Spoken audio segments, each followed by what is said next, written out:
Books for ever میں خوش آمدید ناول عشق دی بازی جس کی رائٹر ہیں ریحانہ آفتاب، اس کی یہ 14ویں ایپیسوڈ ہے۔ تو آئیے جلدی سے سٹارٹ کرتے ہیں اس ایپیسوڈ کو بغیر کسی دیر کے۔ شاہ کیا بات ہے، کیا پریشانی ہے؟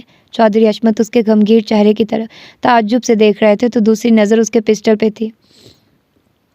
حویلی کا ہر ایک گوشہ گواہ ہے کہ آپ کے فیصلے کے بعد کسی میں انکار تو دور اختلاف کی بھی ہمت نہیں ہے۔ جب ہمارے ماں باپ آپ کے فیصلے کے خلاف چوں تک نہیں کر سکتے تو ہم اپنے اندر اتنی جرأت و بہادری کہاں سے لائیں؟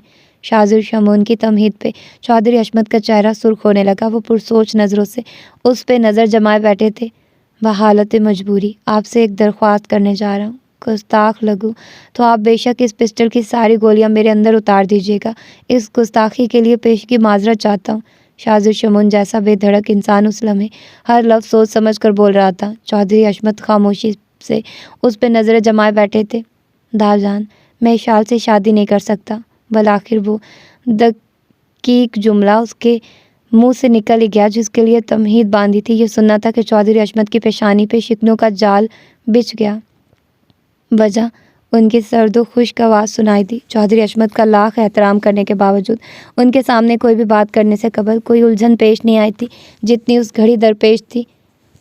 اشال کی محرومیوں پہ مجھے ہمیشہ سے اس سے دلی ہمدردی محسوس ہوئی ہے، ہمیشہ اس کی تکلیف پہ دل دکھا ہے، بالکل اسی طرح جس طرح ندا شازمہ یا یمنا کا دکھ محسوس کرتا رہا ہوں۔ ہمیشہ یہی گمان رہا کہ اس حویلی میں میری 3 نہیں 4 بہنیں ہیں۔ اشال کو ہمیشہ بہن کی نگاہ سے دیکھا ہے، اس سے مزید کوئی اور رشتہ باندھنے سے قاصر ہوں۔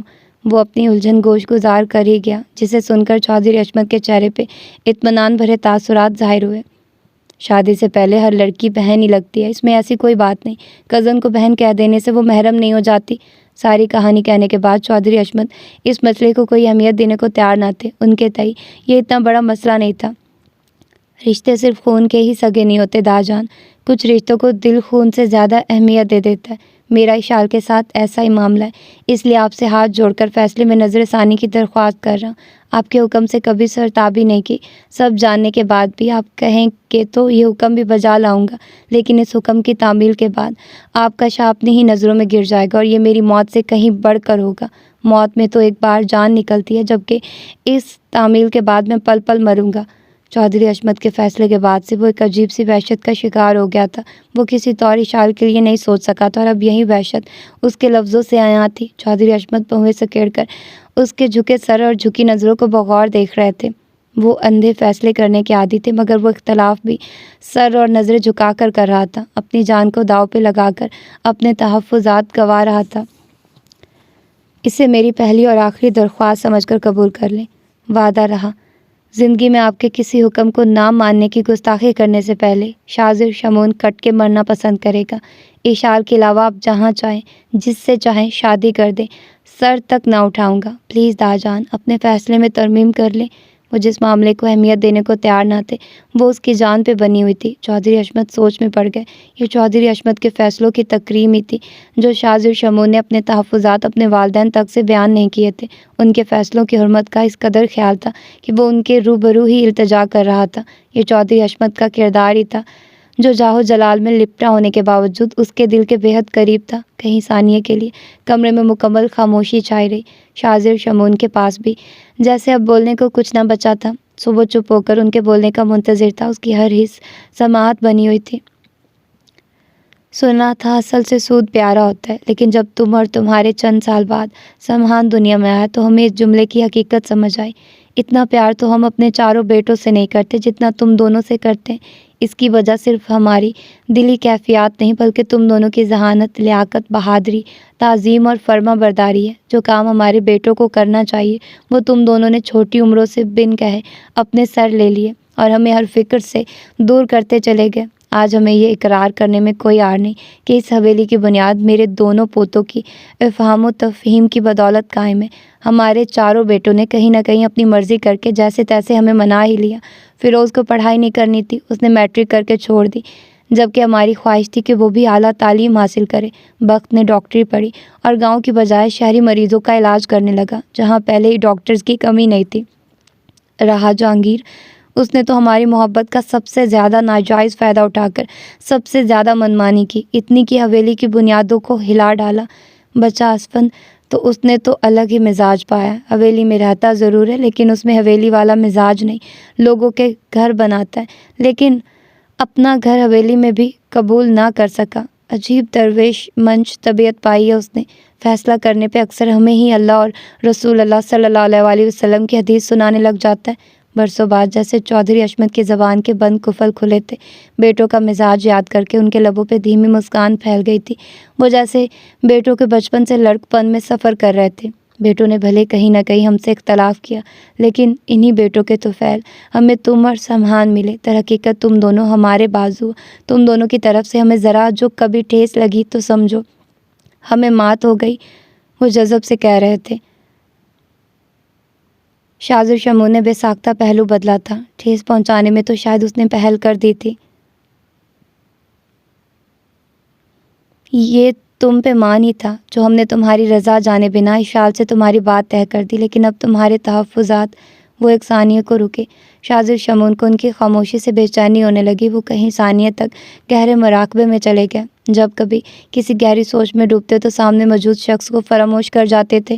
جاؤ تمہارا عذر ہم نے سن لیا. ہم کچھ سوچتے ہیں.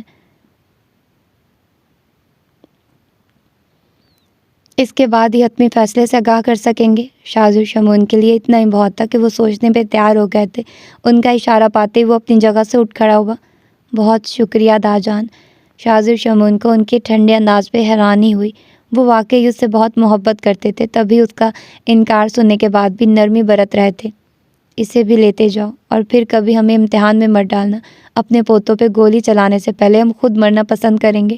انہوں نے ناگواری سے اس کے پسٹل کی طرف اشارہ کیا تو وہ کچھ شرمندہ سا ہو کر پسٹل اٹھا کر ان کے کمرے سے نکل گیا. کون ہے؟ اپنی چھٹی اس کے باعث سیڑھیوں پہ قدموں کی آہٹ پا کر وہ پہلے ہی اشال جہانگیر سے کالر چھڑا کر تیزی سے فاصلہ بنا گیا. ایسے میں آواز آئی تو وہ چند قدم چل کر مزید چھت کے دروازے سے قریب ہو گیا. آنے والے نے چھت کی لائٹ آن کر دی تھی. اوہو تم دونوں ہو. روشنی نے سارا منظر روشن کر دیا تھا. آنے والی ندا تھی جو شاید ہوا خوری کے خیال سے اوپر آئی تھی. ان دونوں کو دیکھ کر مطمئن ہوئی. جی ہم ہیں. چھت کا گیٹ لاک کرنے آیا تھا مگر کوئی موقع دے تب نہ. سمہان افندی کے نارمل لب و لہجے پر ندا کو ذرا بھی شک نہ گزرا کہ حویلی کے تقریباً سارے کام وہ خود ہی کرتا تھا. تبھی میں کہوں لڑنے کی آوازیں کہاں سے آ رہی ہیں؟ تم لاک کرنے آئے ہوگے اور اشال نے حسب عادت جنگ شروع کر دی ہوگی. ندا کو اشال کی طبیعت کا اچھے سے اندازہ تھا تبھی مسکرا دی. یہی بجائے نکاح کا سن کر محترمہ کی نیند اڑ گئی ہے. منگنی کی بجائے اس لیے ساری رات تارے گننے کا ارادہ رکھتی ہیں. لیکن مجھے میرا کام کرنے دے. کب سے یہی سمجھا رہا ہوں. وہ مزید معصوم بنا. بری بات ہے اشال. کیوں ہر گھڑی بیچارے کے کام میں رکھنا ڈالتی ہو؟ بہت رات ہو گئی ہے. سامان کو اس کا کام کرنے دو.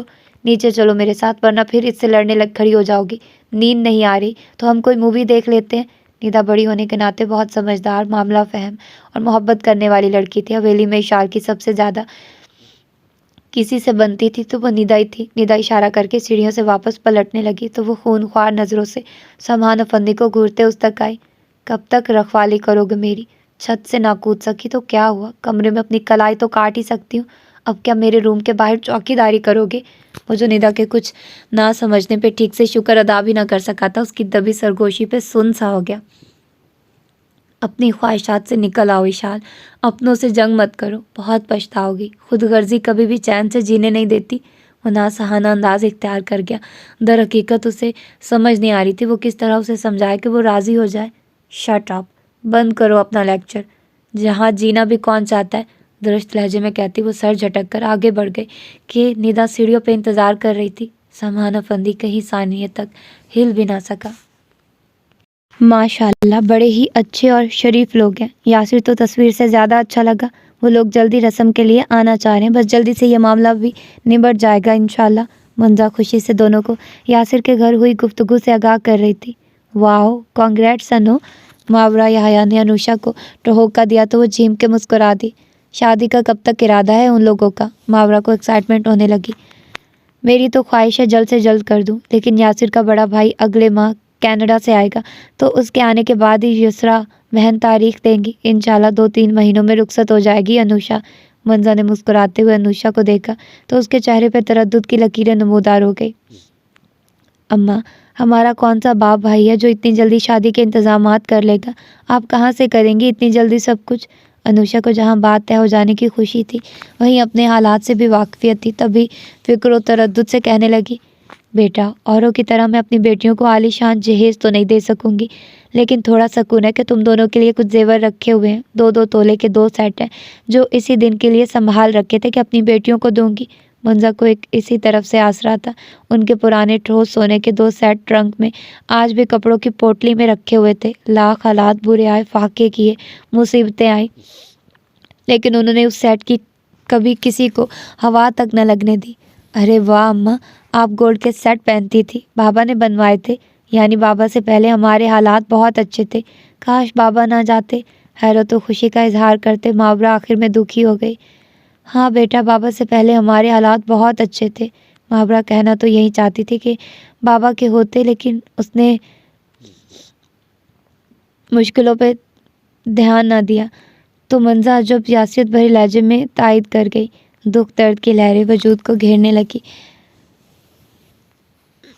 آنکھیں نم ناک اور لہجہ گلوگیر ہونے لگا۔ موت کا پروانہ ان کے ہاتھ لگ چکا تھا، وہ کتنی بے بس تھی کہ اپنی بیٹیوں کی خوشیاں دیکھنے تک کی مہلت بھی نہیں مانگ سکتی تھی۔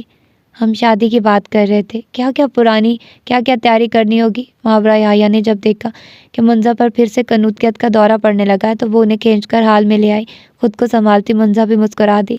اس ماہ کمیٹی بھی کھلنے والی ہے، 50,000 میں بہت اچھی تو نہیں، لیکن بہتر دعوت کر لیں گے انشاءاللہ۔ اور میں نے جن کوچنگ سینٹرز میں اپلائی کیا تھا وہاں سے جوائننگ کال آ چکی ہے، کل سے جوائن کروں گی۔ 2 کوچنگ سینٹرز ہیں، 1 گھنٹے کی کلاس ہے، سیلری بھی اچھی ہے۔ منزا کی بات کو ماورا نے آگے بڑھایا تو تینوں کو ہی کسی قدر سکون کا احساس ہوا۔ میری تو دعا ہے جلدی ماورا کے لیے بھی اچھا رشتہ مل جائے اور میں دونوں بیٹیوں کو ایک ساتھ اپنے گھر کا کر دوں۔ انوشا کی طرف سے تسلی ہونے کے بعد انہیں ماورا کی فکر ہونے لگی تھی۔ سائمہ سے بھی انہوں نے کوشش تیز کرنے کی درخواست کی تھی اور انہوں نے تعاون کی حامی بھر لی تھی۔ مجھے نہیں کرنی کوئی شادی وادی، پہلے MBA کروں گی، پھر اچھی سی جاب، آپ کے لیے بہت اچھا گھر لوں گی، پھر بس ساری زندگی ہمارے سینے پہ مونگ ڈلنے کا ارادہ ہے۔ اس کی بات کاٹ کر منزا گھرکنے لگی۔ اس کی لمبی پلاننگ دیکھ کر ان کا دل بھر آیا تھا۔ ہاں، ساری زندگی آپ کو تنگ کرنے کا ارادہ ہے، نہیں چھوڑوں گی آپ کو، اس نے ضدی لہجے میں کہا۔ سسرال جا کر پورے کرتی رہنا سارے خواب، اتنی زندگی بھلا کس نے دیکھی ہے؟ بس رب العزت کی رضا میں راضی رہنا سیکھو۔ اس کی پلاننگ کے آگے انسان کی ساری پلاننگ مٹی میں مل جاتی ہے۔ ضدی لڑکیاں ہمیشہ زمانے کی ٹھوکروں میں رہتی ہیں۔ منزا بات کرتے ہوئے جیسے تھک گئی تھی۔ کوئی مناسب رشتہ ملا تو میں تمہیں بھی انوشا کے ساتھ رخصت کر دوں گی، منزا نے حتمی لہجے میں کہا تو انوشا کے اشارہ کرنے پہ وہ چپ رہ گئی کہ بہرحال آخری فیصلہ تو ان کا ہی تھا۔ ماہم روم میں داخل ہوئی مگر اگلے ہی پل الٹے پاؤں باہر نکل گئی۔ شنایا چودھری کا کمرہ کسی دکان کا منظر پیش کر رہا تھا۔ آ جاؤ ماہم، واپس کیوں چلی گئی؟ اس کی نظر ماہم پہ گئی، تبھی آواز دے بیٹھی۔ ماہم استعجاب بھری نظروں سے اس کے کمرے کو دیکھ رہی تھی۔ وارڈروب کے سارے ڈریس بیڈ پہ تھے، جویلری، جوتی، میک اپ کا ایک میلہ سا لگا ہوا تھا تو دوسری طرف کارپیٹ پہ nuggets, brown bread, green tea, 0 calories دودھ، brown sugar diet biscuit, mineral water کے کارٹن دیکھ کر ماہم حیرت زدہ رہ گئی۔ کارپیٹ سے 2 زانوں بیٹھی شنایا چودھری ان فوڈ آئٹمز کو بیگ میں ٹھوس کے بھر رہی تھی۔ یہ راشن پانی کیوں اکٹھا کر رہی ہو آپی؟ گھر چھوڑ کر بھاگ رہی ہو کیا؟ ماہم کو اس منظر کی بالکل سمجھ نہیں آ رہی تھی۔ لا حول ولا قوت، ڈفر لڑکیاں گھر چھوڑ کر بھاگتی ہیں، میں کیوں اتنے پیارے ماں باپ کو چھوڑ کر بھاگوں گی؟ تسلی دیتے اپنا کام جاری رکھا۔ پھر یہ سب کیا ہے؟ ماہم اپنے لیے بیٹھنے کی جگہ بنانے لگی۔ حویلی جانے کی تیاری کر رہی ہوں، سنا نہیں تھا مما کہہ رہی تھی اچھی طرح پیکنگ کر لو؟ اس نے اطمینان سے اس کی لالمی میں اضافہ کیا۔ ہاں تو مما نے اس لیے کہا کہ انہیں آپ کی عادات کا اچھے سے اندازہ ہے، پچھلی عید پہ بھی آپ کی فیوریٹ لپسٹک گھر رہ گئی تھی اور اس غم میں آپ نے عید کا دن غصے میں گزارا تھا۔ مت یاد دلاؤ، دل دکھتا ہے۔ وہ بھر کے رہ گئے۔ ڈریس جویلری تک تو ٹھیک ہے، لیکن یہ راشن پانی کی کیا ضرورت پڑ گئی؟ اسے اب تک سمجھ نہیں آ رہی تھی۔ حویلی کے دیسی گھی والے کھانے کم از کم مجھ سے نہیں کھائے جاتے، ایک دن میں ہزاروں کیلوریز کا اضافہ، توبہ! اس نے سوچتے ہی جھرجھری لی۔ اسی لیے اپنی خوراک ساتھ لے کے جا رہی ہوں، منرل واٹر کے نام پہ۔ وہاں کا گندا پانی مجھ سے نہیں پیا جاتا، دودھ کے نام پہ تبیلے کا دودھ، یخ! اس نے کراہیت سے منہ پہ ہاتھ رکھا۔ ماہم ٹھنڈی سانس لینے لگی۔ اس نازک مزاج حسینہ کی ہر بات ہر کل ہی جدا تھی۔ وہ حیرانگی کا جتنا اظہار کرتی کم تھا۔ ان سب کو چھوڑیے، پہن کیا رہی ہیں یہ بتائیے۔ ماہم نے بیڈ کی طرف پیش قدمی کی۔ وہ بھی ڈیسائیڈ نہیں کر پا رہی تھی، اس لیے اٹھ کر اس تک آئی تاکہ سوٹ دکھا کر اس کی رائے لے سکے۔ یہ دیکھو بلو کلر والا لائٹ سا سوٹ فائنل کرنے کا سوچ رہی ہوں، ٹھیک ہے نا؟ بلو سوٹ ارنگل سے دکھا کر وہ رائے جاننا چاہ رہی تھی۔ لائٹ چھوڑیے، کچھ ہیوی سا نکالیے، کیونکہ تازہ ترین اطلاعات کے مطابق تاج نے منگنی کا پلان کینسل کر کے شوہر اشال کے نکاح کی تقریب رکھ دی ہے۔ ماہم نے علم میں اضافہ کیا۔ ہیں الہی خیر، پہلے منگنی اب نکاح، یہ نہ ہو ہمارے پہنچنے تک سڑیل کی رخصتی طے ہو جائے۔ حیرت کا اظہار کرتے وہ ہنسنے لگی۔ ماہم نے بھی ساتھ دیا۔ پھر یہ پنک میکسی فائنل کر لوں، اسٹائلش بھی ہے اور ہیوی بھی۔ وہ تنقیدی نظروں سے ڈریس کو دیکھ رہی تھی۔ بہت خوبصورت ہے، دلہن تو آپ ہی لگیں گی اسے پہن کر۔ یہ نہ ہو اشال کی جگہ لوگ آپ کو ہی دلہن سمجھ لیں۔ توبہ استغفار، لا حول ولا قوت، کیسی باتیں کر رہی ہوں؟ اس سڑیل سے کوئی بھی رشتہ جوڑنے سے بہتر ہے میں کنویں میں کود جاؤں۔ وہ بدکی اس کے منہ بنا کر بولنے پہ ماہم کو ہنسی آئی۔ ایک طرف کہی ان کہی کے بیچ پنپتے رشتے کا دکھ کھا رہا تھا تو دوسری طرف ایک عذاب جہاں پہ مسلط تھا۔ وقت جیسے جیسے بیت رہا تھا اس کی ٹینشن بڑھنے لگی۔ مرنے کی کوشش بھی ناکام بنا دی گئی تھی۔ وہ کیا کرے، یہی سوچ اسے پریشان کیے ہوئے تھی۔ چودھری عصمت سے بات کرنے کے متعلق سوچ کر بھی اسے تسلی نہیں ہو رہی تھی۔ یقیناً اس گستاخی پر وہ اسے مزید سخت سزا سنا سکتے تھے، لیکن وہ کیا کرے۔ آخری حربے کے طور پہ اسے شاذر شمون کا خیال آیا تھا، شاید وہ اس کی کوئی مدد کر دے۔ اس سے بات کرنے کے خیال سے ہی اسے عجیب سا لگنے لگا، گو کہ اوروں کی نسبت شاذر شمون کا رویہ اس کے ساتھ خاصا نرم ہی تھا، لیکن رشتے کے اعلان کے بعد سے وہ اس سے بات کرنے سے جھجک رہی تھی۔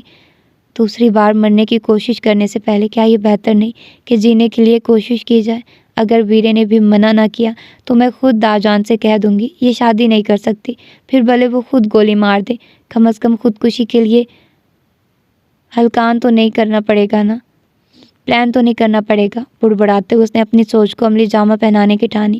شاذر شمون کی تلاش اسے اس کے دروازے تک لے آئی۔ گو مگو کی کیفیت میں کہیں ثانیہ اس کے بند دروازے پہ کھڑی رہی، بات کرے یا نہ کرے، دستک دے یا رہنے دے۔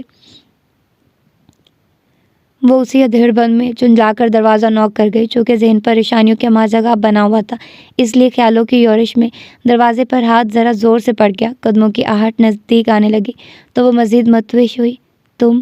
دروازہ کھولنے پہ شاذر شمون کو جو صورت نظر آئی اس نے راہداری پہ نظر ڈالنے پہ مجبور کر دیا، لیکن راہداری سنسان تھی۔ مجھے آپ سے ضروری بات کرنی ہے، جھجکتے ہوئے وہ ہمت مجتمع کرنے لگی، ہمت سے کہیں زیادہ۔ اسے اپنی پوزیشن آکورڈ لگ رہی تھی۔ بولو۔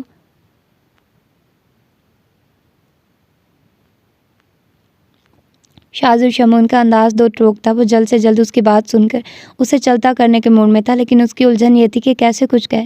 کیا پریشانی ہے؟ اسے اشال کی خاموشی پہ جھنجھلاہٹ ہونے لگی، لیکن اس نے لہجہ نارمل ہی رکھا۔ جانے کیوں اسے لگ رہا تھا کہ وہ بھی اسی الجھن کا شکار ہے جس سے نکلنے کے لیے وہ چودھری عصمت سے بات کر آیا تھا۔ ویرے، وہ میں بات مکمل نہیں کر سکی۔ لہجہ گلوگیر ہو کر نم ہو گیا، آنکھوں میں آنسو آنے لگے۔ میں آپ سے شادی نہیں کر سکتی، آپ پلیز داجان کو روک لیں۔ ایسا کرنے سے، رندی آواز میں وہ بالآخر بول ہی گئی۔ وہ اس کی بہتی آنکھوں کو دیکھنے لگا۔ اس گھڑی اسے اس پہ بے حد ترس آیا۔ کس قدر تنہائی کا شکار تھی وہ، کہ دل کی بات سننے کو باپ بھی تیار نہ تھا۔ وہ اس رشتے کو لے کر خود ہی الجھن کا شکار تھا، اور جب اس نے اشال کو جہانگیر سے بات کرتے سنا تو وہ چودھری عصمت سے بات کرنے کے متعلق سوچ رہا تھا۔ اس سوچ پہ فوراً عملی جامہ پہنا بھی گیا تھا۔ فکر نہ کرو، میں نے داجان سے بات کی ہے، امید ہے وہ ہمارے حق میں فیصلہ سنائیں گے، کیونکہ مجھے بھی یہ فیصلہ منظور نہیں۔ وہ حیرانی سے اسے دیکھنے لگی۔ وہ واقعی چودھری عصمت سے بات کر چکا ہے؟ اس کے چہرے پہ بے یقینی دیکھ کر وہ مسکراتے ہوئے بے ساختہ اس کے سر پہ ہاتھ رکھ گیا۔ تمہیں ہمیشہ بہن ہی سمجھا ہے، ایک یہی رشتہ کافی ہے، خوش رہو۔ وہ ہولے سے مسکرا کر ہاتھ ہٹا گیا، اور اسے جیسے اپنی سماعت پہ یقین نہیں آیا تھا۔ دن بھر کی روداد ایک دوسرے سے شیئر کرتے، دونوں صبح کے لیے اپنے کپڑے نکال رہی تھی۔ اکثر انوشا ہی دونوں کے کپڑے تیار کر کے رکھ دیتی تھی، لیکن آج کپڑے آئرن کرنے کی ذمہ داری ماورا نے لے لی تھی۔ انوشا اس تبدیلی پہ اسے چھیڑ رہی تھی۔ کیا کروں، عادت تو ڈالنی پڑے گی نا، کل کو تم تو چلی جاؤ گی یاسر بھائی کے ساتھ، پیچھے مجھ اکیلی کو ہی سب کرنا پڑے گا۔ وہ شوخی سے چھیڑ گئی تو انوشا کے من کی کلی بھی یاسر کا ذکر سن کر کھل گئی، لبوں پہ شرمیلی مسکان پھیل گئی۔ وہ بچوں کی کاپیاں چیک کر رہی تھی۔ اوئے ہوئے، تمہیں تو شرمانا بھی آتا ہے، محاورہ نے چھیڑا تو انوشا نے چیمتے ہوئے کشن اس کی طرف اچھال دیا، جسے کیچ کر کے وہ کھلکھلا دی۔ اسی دم صحن میں کسی چیز کے گرنے کی آواز، زوردار آواز سنائی دی۔ منزا اپنے کمرے میں آرام کر رہی تھی۔ کھانے کے بعد میڈیسن دے کر دونوں نے انہیں آرام کرنے کی تلقین کی تھی۔ وہ خاموشی سے لیٹ گئی تو دونوں اپنے معمول کے کام انجام دینے لگی۔ آواز پہ ایک دوسرے کی شکل دیکھتے دونوں تیزی سے صحن کی طرف بھاگی۔ اماں! منزا کو صحن کے بیچوں بیچ گرے دیکھ کر دونوں کی چیخ سے مشابہ آواز نکلی تھی۔ دونوں سرت سے سیدھا کر کے انہیں اٹھانے کی کوشش کرنے لگی۔ چہرہ زرد ہو رہا اور آنکھیں بند تھی۔ انوشا، پانی لے آؤ، منزا کا سر گود میں رکھ کے وہ تیز آواز میں چلائی تو انوشا تیزی سے صحن میں رکھے کولر کی طرف بھاگی۔ اماں! ان کا رخسار تھپ تھپاتے محاورہ انہیں مسلسل آوازیں دے رہی تھی۔ انوشا پانی لا کر منزا کے لبوں سے لگا چکی تھی۔ چہرے پہ بھی ڈالو پانی۔ انوشا نے پانی کی چھینٹیں مارنا شروع کر دیے۔ دونوں کے ہاتھ پاؤں پھول گئے تھے۔ بالآخر تھوڑی سی کوشش سے منزا کے حواس بحال ہونے لگے۔ آپ ٹھیک ہے اماں؟ انوشا رونے والی ہو گئی۔ ہاں میں ٹھیک ہوں، واش روم جانے کے لیے نکلی تھی، ایک دم سے چکر آیا تو گر گئی۔ فکر نہ کرو، ٹھیک ہوں۔ خود کو تندرست ثابت کرتے وہ اٹھ کر بیٹھنے لگی، لیکن اس کوشش میں کرا کے رہ گئی۔ کمر سے اٹھتی لہروں نے درد کا احساس دلایا۔ گرنے کی صورت میں وہاں تکلیف موجود تھی۔ دونوں نے سہارا دے کر اٹھایا تو ان کی فکر دور کرنے کے لیے وہ آہستہ آہستہ خود چلنے لگی۔ جب دوائیں کھا رہی ہیں تو طبیعت میں بہتری کیوں نہیں آ رہی اماں؟ انوشا کو رہ رہ کر ان کے چہرے کی زردی آزردہ کر رہی تھی۔ کہاں ہے رپورٹ؟ دکھائیے مجھے۔ جب رپورٹس میں سب ٹھیک ہے تو آپ کو چکر کیوں آ رہے ہیں؟ یہ نیل کیسا ہے جسم پہ اور سانس کیوں پھول جاتا ہے؟ صحت الگ دن بہ دن گرتی جا رہی ہے۔ رپورٹ لے کر ہم کسی دوسرے ڈاکٹر کے پاس جائیں گے، دوسری جگہ علاج کروائیں گے۔ محاورہ یحییٰ کے اعصاب پر بھی یہ سب بھاری تھا۔ منزا کی ظاہری صحت جس طرح زوال کا شکار تھی، محاورہ ان کے اس بازو کو تھام کر اپنا ارادہ ظاہر کر گئی۔ بازو کے نیلے دھبوں کو وہ افسوس سے دیکھ رہی تھی۔ ارے بھائی، تم دونوں تو بات کا بتنگڑ بنا دیتی ہو۔ بندے بشر ہوں، کیا چکر نہیں آ سکتا؟ حد ہے، بی پی لو ہو سکتا ہے، گرمی کی شدت بھی تو دیکھو کتنی ہے۔ منزا نے ہلکے پھلکے انداز میں کہہ کر بات آئی گئی کرنے کی صحیح کی۔ جو بھی ہے، بہرحال ہم کسی دوسرے ڈاکٹر کے پاس جائیں گے، آپ مجھے رپورٹ دے دیجیے گا، اس نے ضدی لہجے میں کہا۔ محاورہ ٹھیک کہہ رہی اماں۔ محاورہ کے حتمی انداز کو انوشا نے بھی تائید کی تو منزا کا منہ بن گیا۔ ہاں، اب تم دونوں اتنی بڑی ہو گئی ہو کہ حکم چلاؤ گی، ماں کی بات کی کوئی اہمیت ہی نہیں۔ میں تو جیسے جھوٹ بول رہی ہوں۔ جاؤ، جو کرنا ہے کرو۔ نہیں جاتی میں ڈاکٹر کے پاس، کڑوی دوائیں کھا کھا کر گلا چھل گیا میرا۔ جو رات قبر کی ہے وہیں آئے گی، نہ اس سے پہلے نہ اس کے بعد۔ منزا برا مان کر رخ پھیر کر لیٹ گئی۔ دونوں بے چارگی سے ایک دوسرے کو دیکھنے لگی۔ چہرہ دوسری طرف کیے منزا کے آنسو خاموشی سے بہنے لگے تھے۔ کچھ بعید نہ تھا صبح اٹھتے ہی دونوں پہلی فرصت میں رپورٹ کا تقاضا کر کے دوسرے ڈاکٹر کے پاس لے جاتی، اور یہی وہ نہیں چاہتی تھی، تبھی غصہ دکھا کر لیٹ گئی۔ محبت کی سب سے کڑی اور خوبصورت سزا یہی ہے کہ آپ اکیلے ہی سلگتے رہیں۔ جب تپ کر کندن بن جائیں تو جان لیں آپ کا پیار سونا تھا، لیکن جب محبت میں جلن محسوس نہ ہو، چند روز کی اداسی پہ محبت کے خیالوں سے ہاتھ جھاڑ لیں تو سمجھ لیجیے گا پیتل اور سونا میں فرق ہوتا ہے۔ اپنے اقدار، روایات کی پاسداری کرتے خود کو فراموش کر دینا آسان نہیں ہوتا۔ وہ بھی خود کو سمجھانے میں لگا ہوا تھا۔ حویلی میں ایک دم سے جو آندھی اٹھی تھی اس میں توازن برقرار رکھنے کی صحیح کر رہا تھا۔ چودھری حشمت اور شاذر شمون کے مقابل کھڑا ہو کر ان کے فیصلوں کو چیلنج کرنے کے بارے میں ہمت و مردانگی رکھنے کے باوجود بھی نہیں سوچ سکتا تھا۔ لڑتے دشمنوں سے وہ تو اس کے اپنے تھے جن کے لیے وہ اپنی جان کی بازی لگا سکتا تھا۔ بالکنی کی گرل سے کمر ٹکائے، دونوں ہاتھ گرل کے دائیں بائیں پھیلائے، وہ اس وقت چمکتے چاند کو دیکھ رہا تھا جو اسے اپنی پہنچ سے بہت دور نظر آ رہا تھا۔ لوگ اتنے فارغ ہو گئے ہیں کہ چاند پہ ریسرچ کر رہے ہیں، جاؤ جا کر نکاح کی تیاری کرو۔ وہ شاذر شمون کی طرف سے مطمئن ہو کر اپنے کمرے کی طرف جا رہی تھی، لیکن راہ میں سمہان افندی کو دیکھ کر طنز کرنے سے خود کو باز نہ رکھ سکی۔ شاذر شمون سے ہوئی گفتگو کے بعد اسے کچھ تسلی ہو گئی تھی کہ بات بن جائے گی، لیکن اگر نہ بھی بنتی تو وہ علی الاعلان یہ بات سب کے سامنے کہنے کا ارادہ رکھتی تھی کہ وہ یہ شادی کسی قیمت پہ نہیں کرے گی۔ چودھری حشمت کے غیر متوقع فیصلے نے اسے بوکھلاہٹ کا شکار کر دیا تھا، تبھی چودھری جہانگیر سے مدد مانگی، سمہان افندی سے آس لگائی، شاذر شمون تک اپنے خیالات پہنچا آئی تھی۔ وہ کھل کر بغاوت پہ آمادہ ہو چکی تھی۔ بے فکر رہو، سب کچھ A1 ہوگا، ایسی ارینجمنٹ کروں گا کہ برسوں یاد رکھو گی۔ وہ اس مٹ بھیڑ کے لیے تیار ہو گئی تھی۔ تو جواب دینا ضروری تھا۔ اسے کھا جانے والی نظروں سے دیکھتے اس نے ہاتھ سینے پہ باندھ کر دانت کچکچائے۔ تھوڑی سی غیرت باقی بچی ہے تو چلو بھر پانی میں ڈوب مرو۔ وہ باخبر تھا اس کی طرف سے ایسے ہی غیرت کو تازیانہ لگانے والے جملے آئیں گے۔ بہتر اور کوئی حکم؟ سمحان افندی مسکراتے ہوئے خود کو لاپرواہ ظاہر کر رہا تھا اور اس کوشش میں کامیاب بھی تھا، جس کی وجہ سے اشال جہانگیر کا فشار خون بلند سے بلند تر ہوتا جا رہا تھا۔ اگر یہی تمہارا اصل روپ ہے تو وہ سب کیا تھا جو میں سمجھتی رہی؟ اس کا بس نہیں چل رہا تھا کہ اس کے وجود کے پرخاشیں اڑا دے۔ سب سے ہنستے مسکراتے بات کرنا، کام آنا میری فطرت ہے۔ کیوں تمہیں کون سی غلط فہمی ہو گئی؟ وہ الٹا اس سے پوچھنے لگا تو وہ دانت پہ دانت جما کر کہیں ثانیوں سے دیکھتی رہی۔ سمحان افندی، عورت کبھی بھی اپنے گرد محسوس ہونے والے مرد کو غلط جج نہیں کرتی، اور میں تو بالکل نہیں، لیکن تم اپنی بزدلی کو چھپانے کے لیے جھوٹ کا چولا پہن چکے ہو تو میں اسے صرف بے غیرتی کا نام دوں گی۔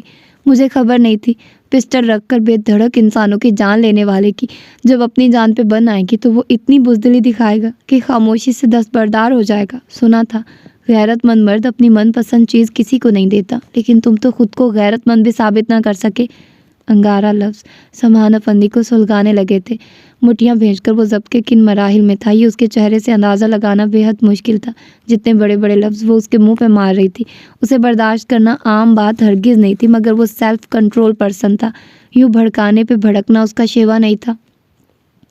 بہادری صرف یہ نہیں ہے کہ اپنی خواہشات کی تکمیل کے لیے اپنوں کے آگے کھڑے ہو کر ان کا گریبان پکڑ لیں، انہیں مارے، گالیاں دے، جنگ کریں، یہ سب بہت آسان ہے، لیکن اصل بہادری خود سے جنگ ہے، خود سے لڑتے رہنا ہے۔ ایک اپنی تسکین کے لیے اپنوں کے خلاف اٹھ کر جنگ کرنے کو تم بہادری سمجھتی ہو تو معذرت، میں اتنا بہادر نہیں ہوں۔ میرے لیے تمہارے تانے ہی ٹھیک ہے، کیونکہ میں تمہاری طرح خود غرض نہیں ہوں۔ میں کیا چاہتا ہوں، میری کیا چاہت ہے، سب کو بھول کر اپنوں کے لیے سب کچھ فراموش کرنے کو تیار ہوں، یہاں تک کہ اپنا وجود بھی۔ بہت ضبط کرتے ہوئے بھی وہ بہت کچھ کہہ گیا جس میں اشال جہانگیر کے سارے سوالوں کے جوابات تھے۔ اور میں تمہاری اپنی نہیں، میری مرضی کے خلاف کچھ ہو رہا ہو تو تم بھی حویلی والوں کی طرح تماشا دیکھو گے، کچھ کرو گے نہیں؟ وہ غصے سے سوال کر گئے۔ اس کی وفاداری پہ تو کبھی شک تھا ہی نہیں۔ تمہارے ساتھ جو کچھ ہو رہا ہے اس کی ذمہ دار تم خود ہو۔ بہت بار سمجھایا، بہت محنتیں کی تمہاری، مگر تمہیں منمانی کی لت لگ گئی ہے۔ ہر گھڑی حویلی میں تماشا کرنے کی عادی ہو۔ جب سب کچھ خود کرتی آ رہی ہو تو داجان سے انعام تو وصول کرنا ہی پڑے گا نا۔ اپنی فائل سب سے پہلے اوپر لانے کی اتنی جلدی تھی تو مجھے کہہ دیا ہوتا، ویسے ہی سفارش کر دیتا داجان سے۔ وہ بھگو بھگو کے مار رہا تھا۔ در حقیقت اس کی عجلت پسندی، ہر معاملے میں ٹانگ اڑانے کی فطرت اور باغیانہ روش نے اسے اس دوہرائے پہ لا کھڑا کیا تھا، لیکن وہ ماننے کو تیار نہ ہوئی۔ تم سب چاہتے ہو میں حویلی کے باقی اشخاص کی طرح اندھی، گونگی، بہری بن جاؤں، تو ایسا کبھی نہیں ہوگا۔ نوریہ کے ساتھ زیادتی ہوئی تو گجر کو مار کر اسے انصاف دلایا گیا۔ ندا آپی کے لیے باپ کی عمر کے بندے کا انتخاب کرتے تم لوگوں کو نظر نہیں آ رہا کہ ان کے ساتھ بھی زیادتی ہو رہی ہے؟ وہ تو تم لوگوں کے پرفیکٹ سانچے میں ڈھلی سیدھی سادی لڑکی ہیں، لیکن کبھی چوں نہیں کرتی، پھر انہیں کیوں سزا مل رہی ہے؟ تمہارے نزدیک تو میں مجرم ہوں، سزا کی مستحق ہوں، لیکن بہادری صرف اپنے لیے نہیں، دوسروں کے مفاد کے لیے بھی ہونی چاہیے۔ اس حویلی میں انصاف کا ڈھنڈورا پیٹنے والوں میں انصاف کا فقدان پایا جاتا ہے، اور تم انہی ریت رواجوں اور اپنوں کی سپورٹ کے لیے ان ظالموں میں سے ہو۔ پہلے ذرا بھی اس معاملے سے نمٹ لوں، پھر تمہیں بھی دیکھ لوں گی۔ جی بھر کے ساری کڑواہٹ اس پہ انڈیل کر آخر میں اسے دھمکاتی وہ اپنے کمرے کی طرف بڑھ گئے، اور وہ کہیں محاذ پہ لاجواب ہو کر کھڑا ہی رہ گیا تھا۔ مجھے تو آج تک یہ بات سمجھ نہ آئی کہ شادی کر کے رونے والے منگنی شادی کی تاریخ طے ہونے کی خوشی میں پارٹی کیوں دیتے ہیں؟ وہ اس لیے تاکہ عمر قید کے دنوں میں اپنی آزادی کے دن یاد کر کے خوش ہو سکے۔ عزیز کے تشویش سے پر سوال کا جواب دانش مندی سے ایشان جہاں نے دیا تو ان کے گروپ سے فلک شگاف کہکا لگایا، مرد تم لوگ، میری توبہ جو پھر کبھی تم لوگوں کو اپنی خوشی سیلیبریٹ کرنے کے لیے انوائٹ کروں، مرو تم لوگ۔ سعید برا مان کے منہ بنا گیا۔ بخش دو بیچارے کو۔ انشرا نے سعید کی مسلسل کھنچائی پہ اس کی سائڈ لی۔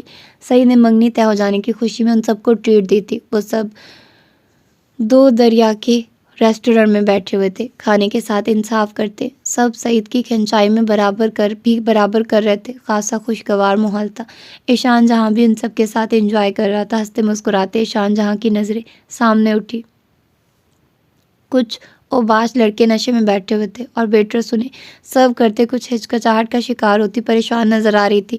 چیزیں رکھنے سے پہلے ان میں سے کوئی نہ کوئی ہاتھ بڑھا کر ہاتھ ٹچ کرنے کے بہانے اس سے چیزیں لے لیتا۔ باوردی ویٹرس اس کے قریب سے گزری تو جانے کیوں ایشان جہاں کو اس کی آنکھوں میں آنسو نظر آئے۔ کچھ لوگ ایسے ہوتے ہیں کہ ویٹرس کو بھی نہیں چھوڑتے۔ ویٹرس دوبارہ ٹرے میں چیزیں رکھ کر لے آئی اور وہ پھر سے وہی حرکتیں کرتے اشارہ کرنے لگے تو ایشان جہاں کو اپنا غصہ دبانا مشکل لگنے لگا۔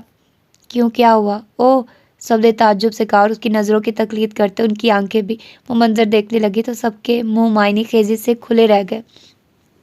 چھوڑو یار، یہ ویٹرس کون سی شریف زادیہ ہوتی، اگر یہ خود ٹھیک ہوتی تو گھر میں بیٹھ کر بچوں کو ٹیوشن پڑھا لیتی یا سلائی کڑھائی کر کے گزارا کر رہی ہوتی۔ رات کے اس پہر اس جگہ ویٹرس کی نوکری کرنے والیاں کریکٹر لیس ہی ہوتی ہیں۔ تم فوڈ انجوائے کرو، سعید نے ناگواری سے کہہ کر اسے کھانے کی طرف راغب کیا۔ ہاں بالکل۔ انشرا لڑکی ہونے کے باوجود ویٹرس کو حقارت سے دیکھ رہی تھی۔ عیش و آسائشات میں پلنے والی کو کسی کے معاشی حالات جاننے کی فکر کب تھی؟ وہ تو بس تنقید کرنا جانتی تھی۔ ضروری نہیں کہ سب شوق سے یہاں موجود ہو۔ اگر یہ لڑکی شریف نہ ہوتی تو اس کے چہرے پہ پریشانی نہ ہوتی۔ ایشان جہاں کا اختلاف سن کر سب کے منہ حیرت سے کھل گئے۔ نخرہ دکھا کر رجھانا تو مڈل کلاس لڑکیوں کا خاصہ ہے۔ عزیز نے بات آگے بڑھائی۔ نہیں، میں اتفاق نہیں کرتا، یہ کام اپر کلاس لڑکی بھی کرتی ہے۔ او بھائی، خیر ہے، کل تک تو سب سے زیادہ مڈل کلاس کے خلاف بولتا تھا، یہ چند دنوں میں کیا ماجرا ہو گیا کہ تو فیور کر رہا ہے؟ سہیل اچنبھے سے اسے دیکھنے لگا۔ یہاں کلاس کی بات نہیں ہو رہی، ایک لڑکی کی بات ہے۔ مجھے نہیں پتا یہ کس کلاس سے ہے۔ ہاں اتنا ضرور پتا ہے کہ اگر لڑکی کی بھی مرضی ہوتی تو وہ ان حرکتوں پہ پریشان ہونے کے بجائے خوش ہوتی۔ خیر تو ہے، بڑی سائیڈ لے رہے ہو آج کل مڈل کلاس لڑکیوں کی، انشرا نے کریدا۔ کم آن، تم لوگ بات کو غلط رخ پہ لے جا رہے ہو۔ مجھے صرف اس لڑکی پہ ترس آ رہا ہے، کسی کی بہن بیٹی ہوگی۔ کچھ سوچتے ہوئے وہ اٹھ کھڑا ہوا۔ سب اچنبھے سے دیکھنے لگے۔ کہاں؟ اس کے ایک دم سے اٹھ کر جانے پہ سب کو حیرت ہوئی۔ آتا ہوں، مختصر پہرائے میں جواب دے کر وہ مینیجر کی تلاش میں آگے بڑھا۔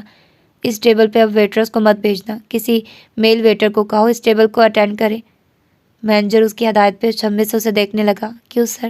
وہ سب نشے میں ویٹرس سے بدتمیزی کر رہے ہیں اور وہ بیچاری نوکری بچانے کے چکر میں ان کی حرکتیں برداشت کر رہی ہے۔ ایشان جہاں نے رسائنیت سے معاملہ گوش گزار کیا۔ سر یہ تو روز کے معاملات کا حصہ ہے، کوئی نئی بات نہیں۔ یہاں کی ویٹرس کو سب اندازہ ہے، کسٹمر کو کیسے ڈیل کرتے ہیں، آپ فکر نہ کریں۔ مینیجر نے اس کی بات کو اہمیت نہ دی، صاف لفظوں میں اپنے کام سے کام رکھو والا انداز تھا۔ بہت اچھے، یعنی تم خود ایکسیپٹ کر رہے ہو کہ یہ سب تمہارے ریسٹورنٹ میں عام بات ہے اور تم لوگ ویٹرس کو ہراساں کرنے میں ان آوارہ لوگوں کا ساتھ دیتے اور وہ سب بیچاری تنخواہ دار ملازمہ ہونے کے باعث یہ سب جھیلتی ہیں۔ استدعائی انداز لیے ایشان جہاں کی آواز تیز ہوئی۔ سر آپ کیوں ٹانگ اڑا رہے ہیں؟ آپ بھی ہمارے کسٹمر ہیں، خوش ہو کر جائیے۔ مینیجر اسے ٹالنا چاہ رہا تھا مگر ایشان جہاں کا خون کھول اٹھا۔ ٹانگ تو ابھی اڑائی نہیں ہے، ابھی صرف پیار سے سمجھا رہا ہوں۔ اس ٹیبل کو میل ویٹر سے اٹینڈ کرواؤ ورنہ میری ایک کال پہ تمہارا ریسٹورنٹ سیل ہو جائے گا۔ سو بہتری اسی میں ہے کہ مجھے زحمت نہ دو، ایشان جہاں نے سرد لہجے میں کہا۔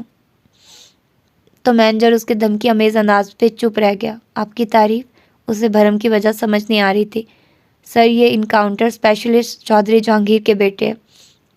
پاس کھڑے ویٹر نے مینیجر سے سرگوشی کی تو اس کی آنکھیں مزید گل گئی۔ کون ان سے ناشنا تھا؟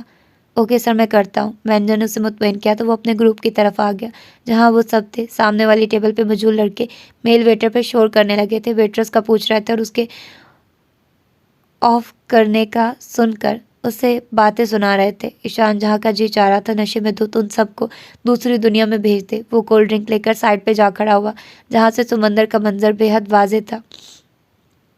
غربت کے باعث ان جیسے حرام خوروں کی حرکتیں برداشت کرنی پڑتی ہیں۔ کون شریف زادی یہاں کام کرنا چاہتی ہے؟ گھر میں سلائی کڑھائی کر کے بھی دیکھ لیا، 6 لوگوں کا پیٹ پالنا بے حد مشکل کام ہے۔ یہاں پیسے تو اچھے ہیں لیکن جب ان جیسے حرام خوروں سے واسطہ پڑتا ہے تو اسی سمندر میں ڈوب کر مر جانے کو دل کرتا ہے۔ جانے ان امیروں کو ہم غریبوں کا احساس کیوں نہیں ہوتا۔ اس طرف چینجنگ روم تھا، وہیں ویٹرس یونیفارم چینج کر کے گھریلو حلیے میں ساتھی ویٹرس کے ساتھ نکلی تو ان کی گفتگو ایشان جہاں کو کہیں لمحے ساکت کر گئی۔ تو یہ تھی اس کی آج کی ایپیسوڈ. ملتے اس کی اگلی ایپیسوڈ میں. اپنا ڈھیر سارا خیال رکھیے گا. اللہ حافظ.